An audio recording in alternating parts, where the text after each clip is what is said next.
Table Talk with the McBride team, and this is all things real estate, and everybody's going to get a topic, and we're going to talk about it for a minute so we can inform you what's going on in the real estate market today. We're going to talk about FHA. A lot of people think it stands for first-time home buyers, and it doesn't. It stands for Federal Housing Administration, and there's many programs out there, not just for first-time home buyers, that offer down payment assistance. It's really for everybody, down payment assistance programs. So there's some lenders out there that have other type of programs. What are some examples of that?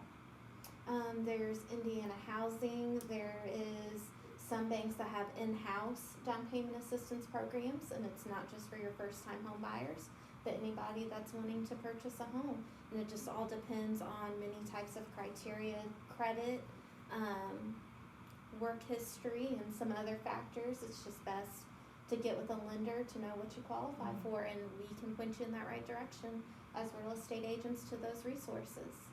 Yeah, there's a lot of people who go with the FHA just because the rate's better, and over the long term of their loan, it's going to be a cheaper payment. So they have other options, but they choose the FHA route just because that interest rate sometimes is better, or the assistant programs they can get. Absolutely. And we can't forget our veterans. You know, Yeah, VA financing or USDA in certain areas around here, another option. Yeah. Absolutely. Very nice. Just what's good for people's situation.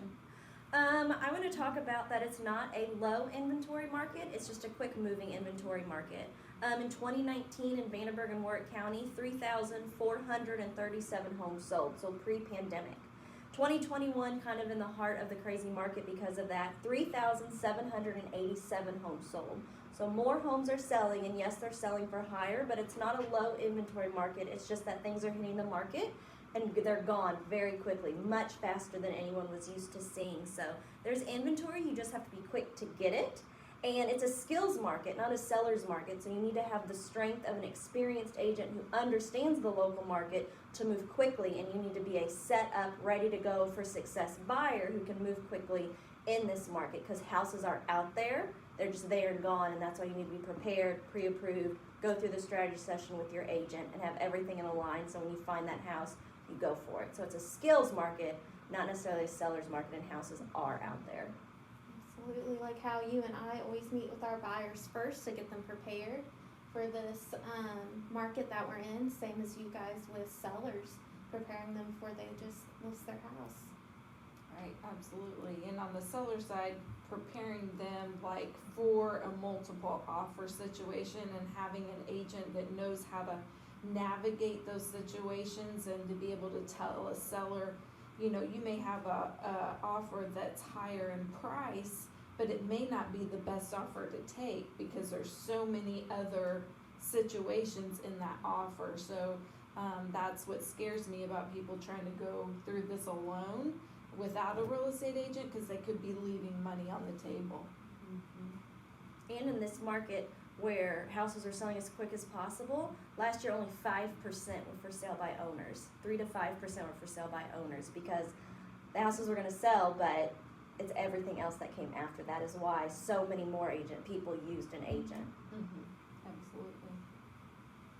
I'm going to let you go ahead and go, and I'm going to tag on to your topic. Okay, so today I'm going to talk about foreclosures. So ever since the pandemic started, foreclosures were basically non-existent. I mean, investors had a hard time finding anything to buy. Even traditional home buyers, like to buy foreclosures because they feel like maybe they can get a little bit of a deal. But with that comes a lot of work, and now we're starting to see some foreclosures come on the market. But the important thing is, most foreclosures are not for most home buyers, and especially like, for example, we have one now. It's a really great price, but there's no utilities on the house, no water, no electric, and they will not be able to be turned on. So if you're an FHA buyer, you have to have the utilities on in order for the appraisal to happen and for you to get a loan. that house is, you will, even if you like the house, you will not be able to buy it. You know, we have sold foreclosures to conventional home buyers and some nicer homes. Every now and then we'll get an more expensive home that you know, we're able to get the utilities on. It's been fairly well taken care of. Still maybe needs some work, but those houses, you know, you have the greater potential to be a traditional home buyer, non-investor home buyer in order to purchase. But most of the time, most of these foreclosures are not going to be for the FHA, VA, home buyer, non-conventional home buyer. Sometimes, honestly, I don't even know if they're for first-time investors. Sometimes, you know, people who like, this is my first one, sometimes getting into those where there's no utilities on, haven't been on for a while. I mean, sometimes you need to have some experience with some of the foreclosures people are seeing. Sure, it's such a process when the utilities have been off for over a year, because you have to, with the electric company around here in this area, make sure a certified electrician goes out, make sure everything is up to date, pulling those permits, which all that costs money to get all that turned back on, and it's a process too with getting the water turned back on too. You have to bring everything up to code if the electrician finds things, and that can be an expense that people didn't expect. Yep. So definitely, if you're considering buying a foreclosure of some sort, make sure you've got the appropriate financing lined up, whatever that looks like, with either a commercial lender or some form of creative residential investor that has a program that will fit that. I know there is the 203K, which can be a little bit of a challenge. But yeah, definitely get your investors involved when you see the foreclosures popping up out there. And the big thing is, you know, you've got your financing set up to buy it. Have you done your homework for the money it's going to take to get it where it needs to be? And that dives deep again into that investor who's not quite up to par on what it takes, or homeowner. Yeah, absolutely. Piggybacking on the foreclosure issue, you know, right now as an investor, wannabe investor, somebody coming into that, definitely go talk to lenders. There's going to be a lot of stuff coming up, not only homes, multi-family, multi-tenant properties. In the next 2 years, we're going to start seeing those on the foreclosure side. It's my opinion. And we need to be, if you're interested in something like that, you need to be prepared for that when that happens.